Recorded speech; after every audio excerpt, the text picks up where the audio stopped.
সম্মানিত ভিউয়ার্স, আসসালামু আলাইকুম। বঙ্গ টিভির পক্ষ থেকে আপনাদেরকে জানাচ্ছি আন্তরিক শুভেচ্ছা। আজকে আমরা এসেছি শ্রীফলতলী জমিদার বাড়ি। এটি কালিয়াকৈর উপজেলা স্বাস্থ্য কমপ্লেক্সের পাশেই অবস্থিত। শ্রীফলতলী জমিদার বাড়ি প্রায় 200 বছর আগে এখানে প্রতিষ্ঠিত হয়েছিল। এটি কালিয়াকৈর উপজেলার অন্যতম ঐতিহাসিক একটি স্থান। তো চলুন শুরু করা যাক আজকের পর্ব। সম্মানিত ভিউয়ার্স, আমি এখন আছি 200 বছরের পুরাতন শ্রীফলতলী জমিদার বাড়ির সামনে। মুঘল বংশোদ্ভূত তালেব গাজী ঐতিহ্যবাহী এই জমিদার বাড়িটি নির্মাণ করেছিলেন।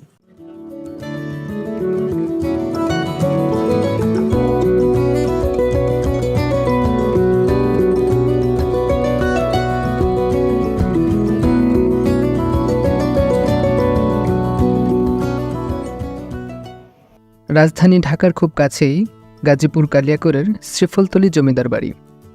এটি কালিয়াকৈরের ঐতিহাসিক নিদর্শনগুলোর মধ্যে অন্যতম। প্রথম দেখাতেই যে কারোরই ভালো লেগে যাবে।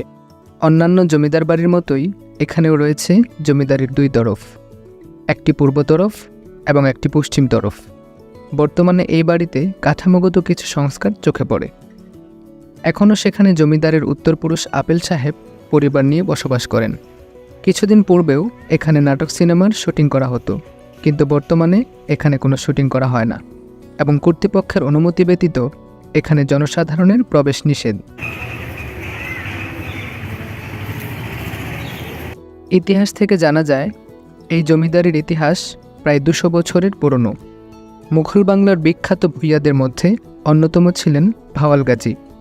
ভাওয়াল গাজীরা 4 ভাই ছিলেন: ফজল গাজী, কাশেম গাজী, সেলিম গাজী ও তালেব গাজী।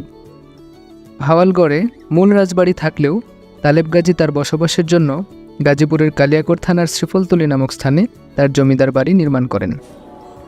আর এটি সেই তালেব গাজীর জমিদার বাড়ি। এটা হচ্ছে আমি ছোটবেলা থেকে এখানে আসি, তো আমার হওয়ার পর থেকে এটা দেখতেছি 1300 খ্রিস্টাব্দ সম্ভব হচ্ছে এটা প্রতিষ্ঠিত হয়েছে। মানে আমার ছোটবেলা থেকে এটা দেখা, তো ঘুরতে আসি, বিভিন্ন শুটিং হয় তখন আসি, দেখতে আসি। এই জমিদার বাড়িতে ঘুরতে এসে আপনার কেমন লাগছে? জি, খুবই ভালো লাগতেছে, কারণ হচ্ছে ছোটবেলা থেকে যখন আসি পরিচিত একটা জায়গা, চেনা একটা মুখ, তো খুব ভালো লাগে আসতে, এই জন্য সবসময় আসা হয়। তালেব গাজীর নাম ধরেই তালেবাবাদ পরগনার নামকরণ করা হয়। জমিদার বাড়ির নির্মাণ কাঠামো সত্যি আপনাকে মুগ্ধ করবে। মুঘল আমলের সেই বিখ্যাত কারুকাজ সত্যিই খুবই মুগ্ধকর। বাড়িগুলোর দেয়ালে লক্ষ্য করলেই দেখা যায় কারুকার্যময় নকশা, এজন্য শিল্পের অনন্য এক বহিঃপ্রকাশ।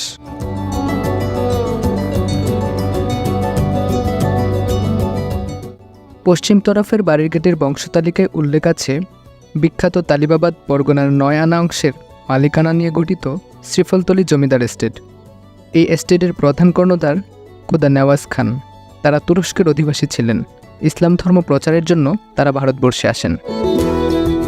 এই এলাকায় জমিদার বাড়িটি ভূতুড়ে জমিদার বাড়ি হিসেবে বেশ পরিচিত। সবাই বলাবলি করে জমিদার যখন এই বাড়ি ছেড়ে চলে যান তখন সে সমস্ত অলংকার এবং মূল্যবান জিনিসপত্র সাথে করে নিয়ে যেতে পারেননি। তা তিনি নাকি এই বাড়ির বিভিন্ন দেয়ালে মেঝেতে পুঁতে প্লাস্টার করে দেন। পরবর্তীতে অনেকেই সেগুলো খোঁজার চেষ্টা করে ব্যর্থ হয়েছেন। লোকমুখে শোনা যায় এসব সোনা জহরত নাকি বড় বড় সাপেরা পাহারা দেয় এবং রাতে শোনা যায় বিভিন্ন ভৌতিক শব্দ।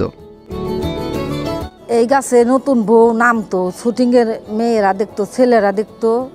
আর ওই পাশের গাছে গেতে এই দরবেশ নামতে দেখতো। এই এক ছেলে ভূতের গল্প খাল শুনি, আমার চোখে কিচ্ছু পড়ে না। যাই হোক, এসব কল্পকথা আর লোকমুখের প্রচলিত গল্পের বাইরে এই জমিদার বাড়ির অলঙ্করণ আর শৈল্পিক সৌন্দর্য মুগ্ধ করবে যে কাউকে। দ্বিতল এই বাড়ির পেছনে আরও কয়েকটা একচালা পুরনো বাড়ি আছে দেখার মতো। এছাড়াও দুই তরফের বাড়ির মাঝামাঝি স্থানে রয়েছে মুঘল আমলের আদলে একটি মসজিদ। বর্তমানে জমিদারের একমাত্র উত্তরসূরি সৈয়দ আফজাল হোসাইন চৌধুরী আপেল সাহেব এলাকার উন্নয়নের স্বার্থে অনেক জমি এবং অর্থ দান করে যাচ্ছেন। তার মধ্যে উল্লেখযোগ্য হল কালিয়াকৈর উপজেলা স্বাস্থ্য কমপ্লেক্সের জমি, কালিয়াকৈর পৌর কবরস্থানের 65% জমি, কালিয়াকৈর পৌর কমিউনিটি সেন্টারের 20% জমি।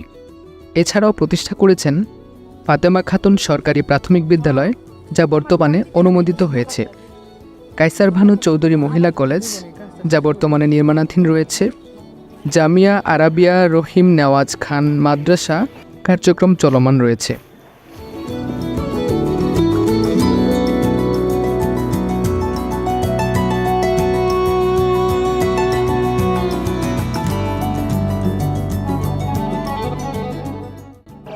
সুপ্রিয় দর্শক মণ্ডলী, আজ চলে যাচ্ছি, তবে যাচ্ছি না। আবার দেখা হবে অন্য কোনো নতুন ভিডিও নিয়ে, নতুন কোনো পর্বে।